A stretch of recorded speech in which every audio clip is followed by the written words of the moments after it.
Hey viewers, how's it going? Welcome to the Metal Motors 92i8 channel, but please call me Metal. And this is my very first commentary video, and the video I'll be talking about is called Mr. Beast Philanthropy and the Antichrist. And the channel who uploaded this video is called Vosh.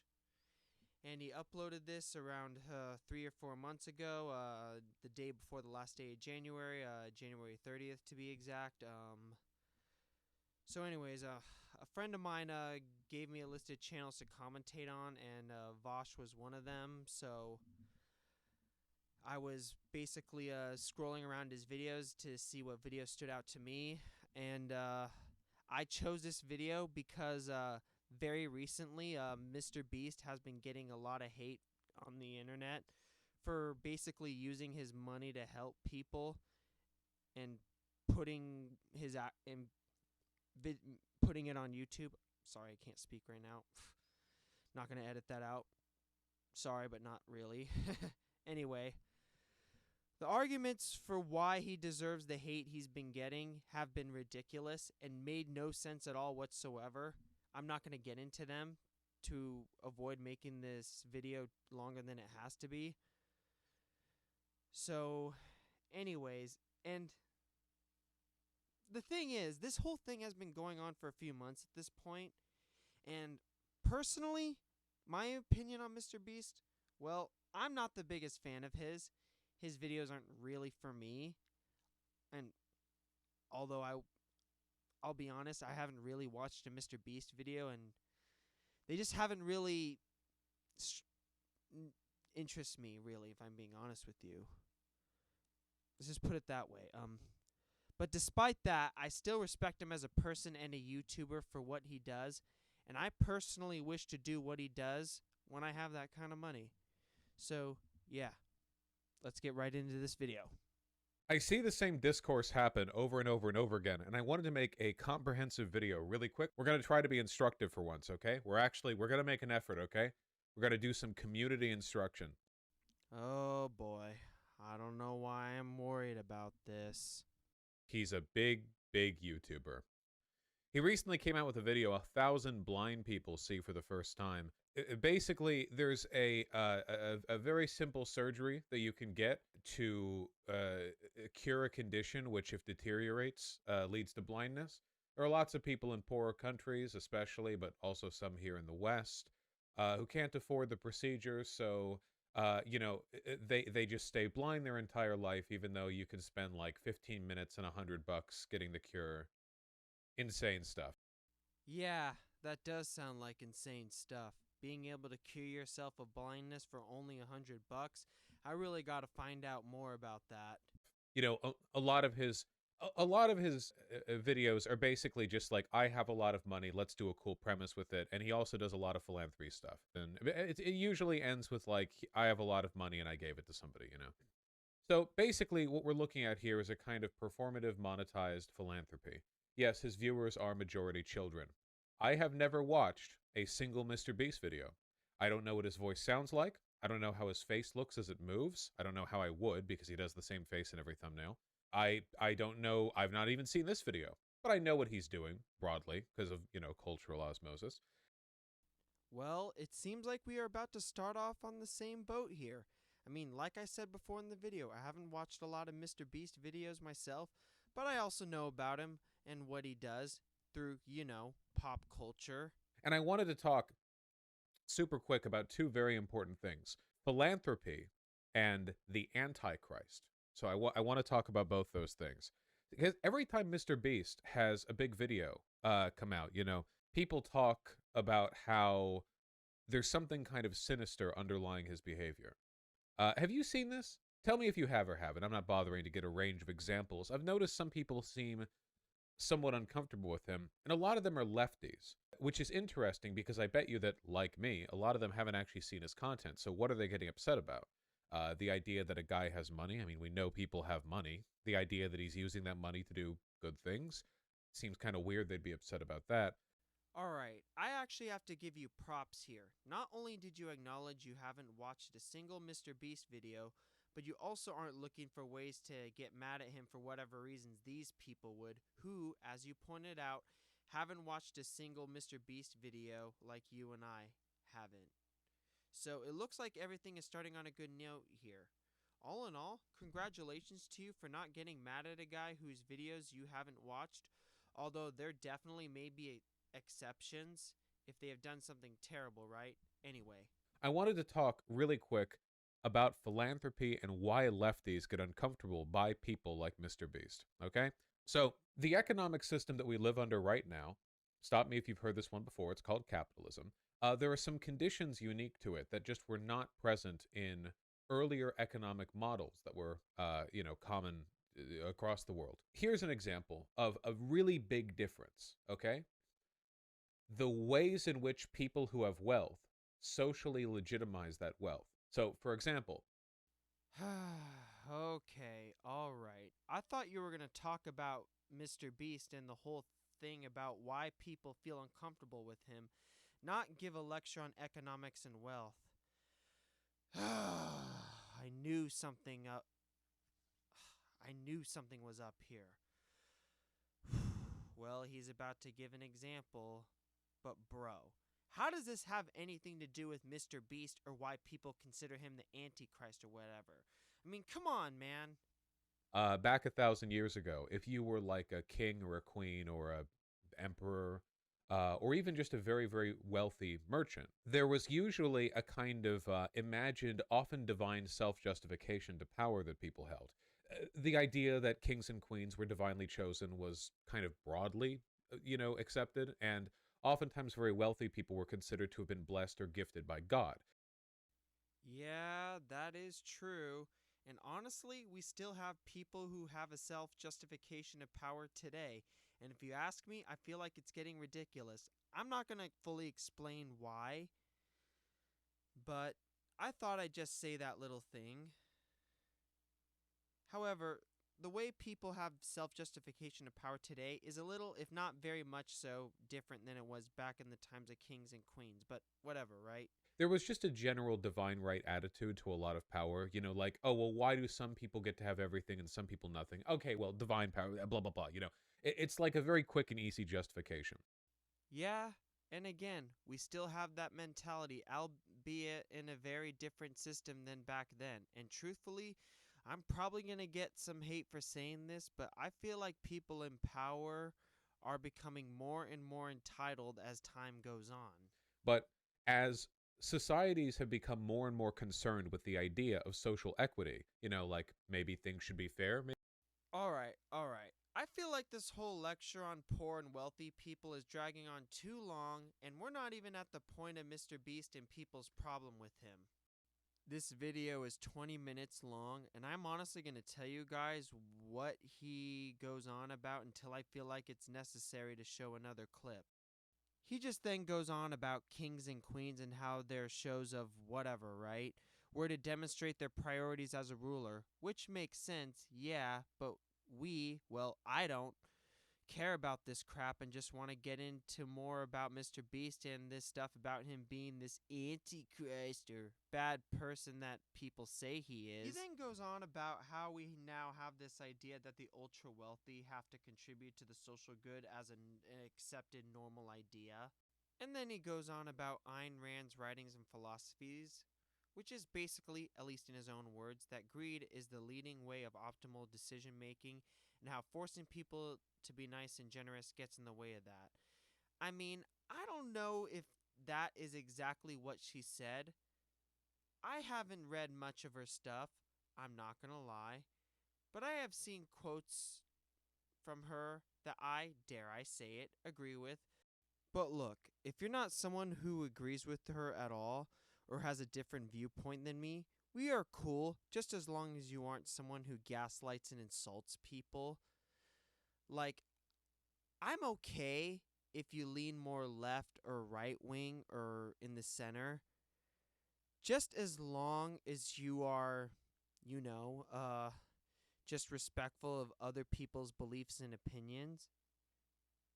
Because here's the thing, most of the time, if not all the time, people's belief systems, whether that be religious, political, whatever else, doesn't really matter, are based on what they have experienced themselves, which are more often than not situations that they literally had no control over. The point that I'm making here is that insulting people's beliefs, especially when they are based on what they have seen or experienced themselves, isn't a good way to get your point across. Ayn Rand is stupid, like my cat, Artemy, but far less cute than my cat, Artemy. Editors, insert picture here. They don't have to actually do that. I don't normally ask them to do that. Okay, cute cat. Again, this feels like more like I'm being lectured here than actually being informed about Mr. Beast and how he is this big bad person they claim him to be. Like, I truly failed to see how this all has to do with Mr. Beast and this whole situation about him. He then talks about Bill Gates and George Soros and their philanthropy. He also mentions how people distrust him for both illegitimate and legitimate ones. And for the illegitimate reasons, I just love how he mentions they are rooted in anti Semitism and anti vaccine stuff, but says he doesn't want to get into why people legitimately don't trust them. Like, come on, dude. Like, seriously, dude. You don't need to drag your video down like this, man. Because my ability to watch this video without getting bored at this point has been really crumbling. He then says how they done more than Mr. Beast ever could. I mean, yeah, Bill Gates is the founder of Microsoft, dude. I don't know much about George Soros, however, but comparing full-on businessmen to a YouTuber who happened to make a lot of money on the platform, I mean, I'm sure he's more than that. I'm sure there's more to the story, but I don't want to get into it right now. But seriously though, come on, dude. Come on. Not a fair comparison, man. Not at all. He also then brings Elon Musk into the picture like, dude, we don't care. Well, at least I don't. I feel like I'm becoming a broken record here by saying that I want to understand people's problems with Mr. Beast without going through a long lecture about economics and wealth or something, bro. Like, jeez. Philanthropy, the idea of using your tremendous wealth for good. I don't think it's a bad thing.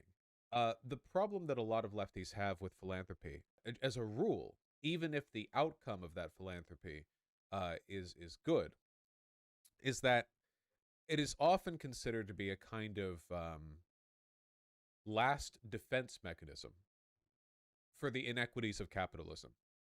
Oh no. God, please. Don't make this like how Darth Sidious betrayed Count Dooku by having Anakin kill him after the latter sliced both of Dooku's hands off. I bet you see where I'm going with this. I'm saying he betrayed me, bro. Come on, man. I thought we had something. Okay, but in all seriousness, you started off pretty good, but then you had to bring in this crazy lecture like, bro, this is not college. I mean, if I wanted to be lectured on something like economics or whatever, I'm going to go to college and not be baited into thinking I'm watching a video about what is going on with this nonsense about Mr. Beast. I don't know. Really. To be honest, I kind of have problems with college and its system, but I'm not going to get into that in this video, but you get my point here. But anyway. This falls in line with the conservative attitudes towards charity. Have you ever seen that conservatives, despite believing that humans are naturally greedy, they seem very confident that charity will solve a bunch of social problems that they have no interest in using policy to solve, even though charity has not yet solved those problems, despite charity having been a thing for all of human history? Oh no. Are you seriously bringing conservatives in this discussion and how they think? You are not actually doing this, man. Like, my God. Also, they're not interested in using policy to solve those problems that charity hasn't solved despite charity existing for a long time. Like, bro, as if that hasn't been tried. And guess what? I can use that same argument. I can say that we have been using policy to try to solve problems, and yet we still have those same issues. In fact, I'd argue those same issues have gotten worse as the government has gotten more and more involved in our day-to-day lives. And that isn't a conservative take or whatever. it's just literally what I've seen and observed, and I don't think that I'm sorry. Excuse me. I don't think that thinking based on what I see happening in front of me and looking into the reasons why it's happening makes me conservative, liberal, or whatever else. Like, seriously. I've honestly lost my attention span for this video up to that point. But I wanted to go on just for you guys. So, he just then goes on about conservatives and on how charity doesn't solve issues. However, he does admit it does good. And I do agree with him to an extent that charity doesn't solve the underlying issue that we may think that for different reasons. Excuse my stutter or whatever. Anyway, and he mentions things on how the state can do things charity can't, such as providing housing for the homeless, which requires taxpayers' dollars. He also then goes on about how charity and philanthropy, which he rightfully calls it large-scale charity, are good in their immediate outcomes, but dangerous in the stuff they potentially normalize. Well, let me tell you something, bud, that I could say the same thing about the government, or as you call it, the state, same thing. And let me just say, some of the things they are normalizing are definitely dangerous.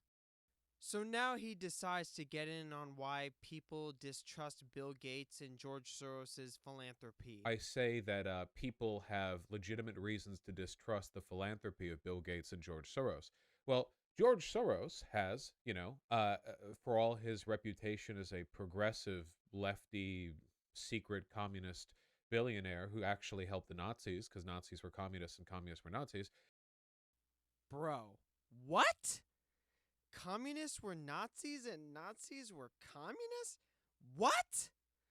I mean, yeah, they are both immoral and authoritarian powers, although they do have major differences that I'm not going to get into because I don't want to turn this video into a lecture. In reality, his incredible wealth has gone towards, among many other things, initiatives which work to spread the influence of Western corporations and capital investment in countries that didn't have them previously.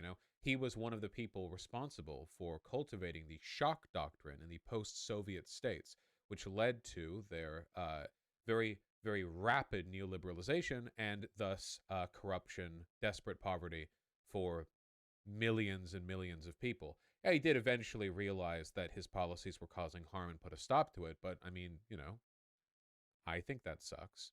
Bill Gates has seen widespread criticism for the way in which his philanthropy has helped in Africa in particular, the way in which, the systems with which he has promoted medicine and health with his Bill and Melinda Gates Foundation, some people have accused, fostered a dependence on private philanthropy rather than a call for public investment. See, when a billionaire looks at a social problem and says, oh no, don't worry, I'll handle this, dependency is fostered on that billionaire, something which historically is not a very good thing. Historically, problems have arisen from this. I mean, yeah, you definitely don't want to completely rely on a billionaire for solutions.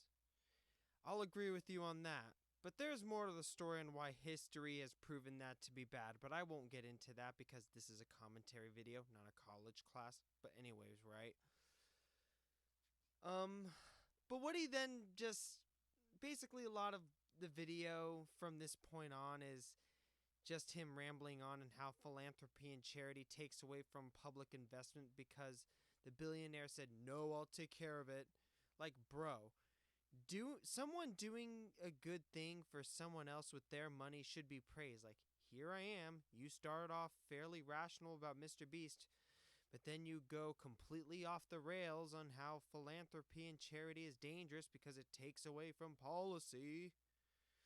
Like, bro, the fact that you're not even mad about all the money the government spends on things nobody, not even you, would ask for in the first place? Such as all the money they spend on wars and committing atrocities that I won't name in this video? Is, dare I say it, fairly hypocritical of your statement? He also then says how private control is the wrong direction to go in and how socialism is the way that people want to go in. I actually met people whose families lived in those types of nations, and I heard a bunch of stories of people coming from those countries, and they will tell you otherwise. And all the horror stories of their experiences. By the way, if you have a story to send me, go to my Instagram and DM me your story. Type in the Instagram search bar Metal Motors 92i8 because YouTube won't allow me to have clickable links in the description until I get a number of subscribers. He then says how the great deal of economic inequality in the world is the distant relationship between workers and owners. He's right to a certain extent, but the state or government, same thing, right? Hasn't been good at helping with that either. If anything, it has made the problem worse. So I don't understand why we should allow another faulty entity to make decisions for us. Like, bro, I truly don't get this logic. He also says how giving more control to billionaires, or as he calls them, private organizations, contributes to the problem in the long run. He's not wrong. It's just that doing the same with the government is not a good idea either, especially when they are the ones giving those same billionaires that power through laws that were lobbied by these same organizations. This is the issue that people have with Mr. Beast. Oh, so now the lecture is over? Thank God. Now let's hear what you have to say, because this went on for a long time and a lot of it barely had anything to do with the situation, if at all. Is Mr. Beast like directing wealth and resources away from public health by doing this video? No. Objectively, no. That is not the case. Mr. Beast probably is doing no harm here.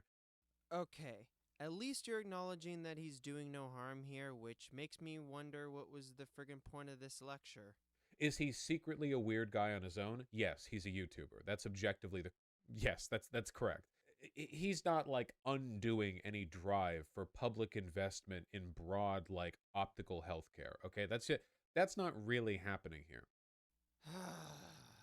Looks like we are back on the lectures.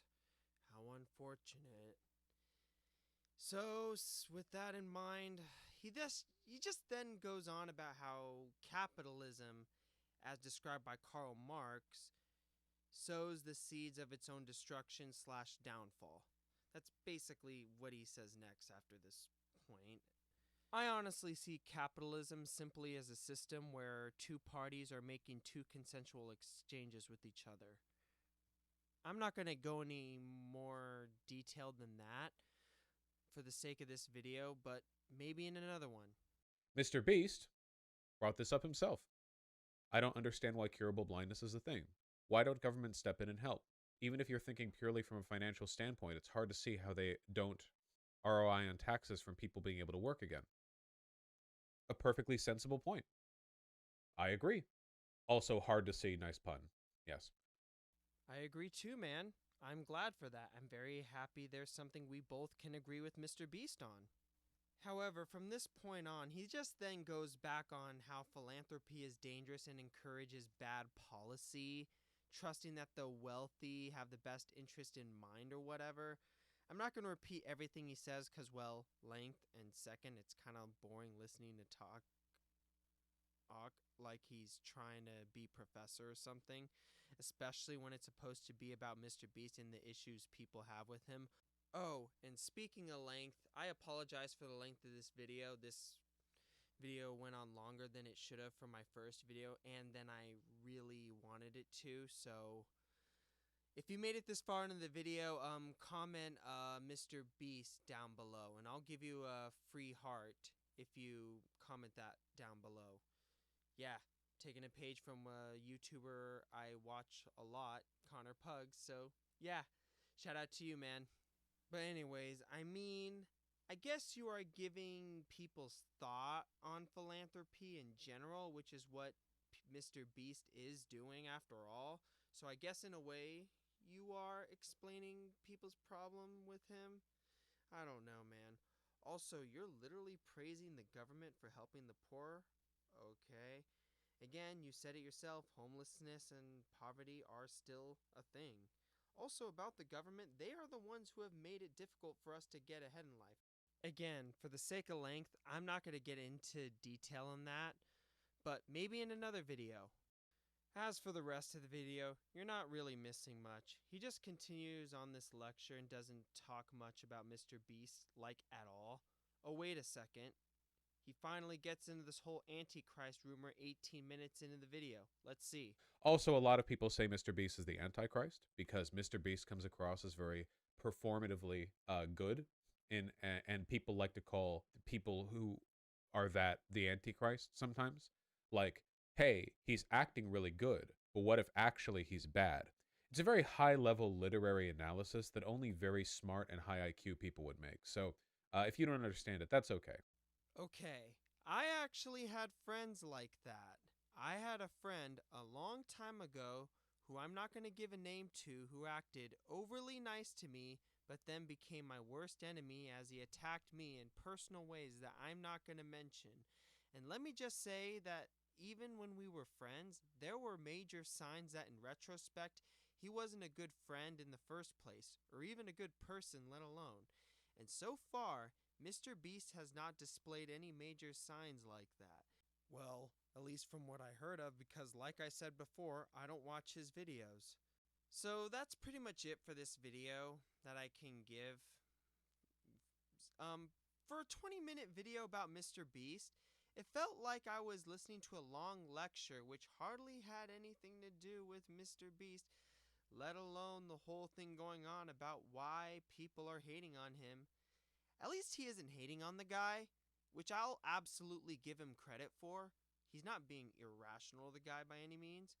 However, my problem here is how the video took this long to finish and how I barely got any information on Mr. Beast or the reason why people are hating on him and calling him the Antichrist or whatever. Like, bro, my mind was honestly numb from watching this video because of how long his political or economic lecture went for the duration of this video. On the positive side of things, he did make some points that I agree with, but all in all, what I would say is that if you're going to include your political views into your commentary videos, make them short, sweet, and somewhat related to the point of the subject matter, or just make an entire video talking about them, you know? That's all I got to say for this video. Be sure to like and subscribe, and also if you want to support me further as a content creator, check out my Patreon. Like I said before, I'm accepting stories through Instagram DMs, so search up my name in the search bar of Instagram at Metal Motors 92i8 because like I said before, YouTube won't allow me to have links in the description that you can click on until I have enough subscribers so you all know what to do, or else I'll give you a long lecture. But anyways, I'll see you in the next video. Take care, everyone, and peace out.